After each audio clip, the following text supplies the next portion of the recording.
все те проблемы, о которых сегодня говорим, мы все, как говорится, в этом, наверное, варимся, и все, наверное, об этом и говорят. Но все занимаются, все как-то разрозненно, и сегодня Инвер Энварбич тоже об этом сказал, что вот эта разрозненность, наверное, и дает те проблемы, которые у нас сегодня есть. Все чем-то занимаются, все что-то делают. Поэтому вот тот шаг, который сегодня вы сделали, что создать консультативный совет там, по этнотуризму, и людей, которые будут в этом заинтересованы, как они что будут развивать, кто-то с бизнеса, кто-то с образования, кто-то с промыслов, кто занимается, чтобы каждый шаг, что завтра будем делать? Хорошо, вы сегодня закончили, завтрашний шаг, что-то создаем, кто, где они, то есть как-то, чтобы этот момент не прошел, вот как мы сегодня говорим, что собрались, поговорили, разошлись, потом до следующего раза еще раз, это тоже хорошо, по крайней мере поднимаются вопросы, как решаются вопросы мы узнаем, как надо решать, потому что у нас проблем, если только поднять в образовании, сколько проблем есть, сегодня можно было бы и на этом закончить, как говорится, точно.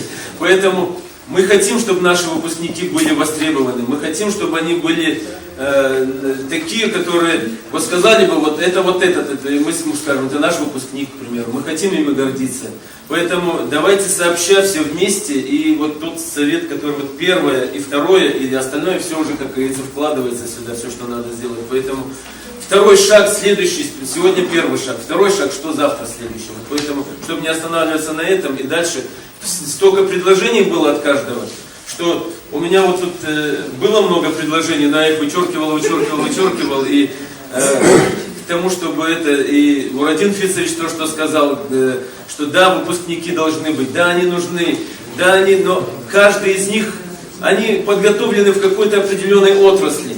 Нет таких вот, а мы хотим, чтобы они были высокопрофессиональные во всем, как говорится. А для этого необходимо, чтобы с самого первого курса, не просто к выпуску, а с самого первого курса, как говорится, с самого, когда они только поступают, чтобы уже все работодатели тоже участвовали в этом.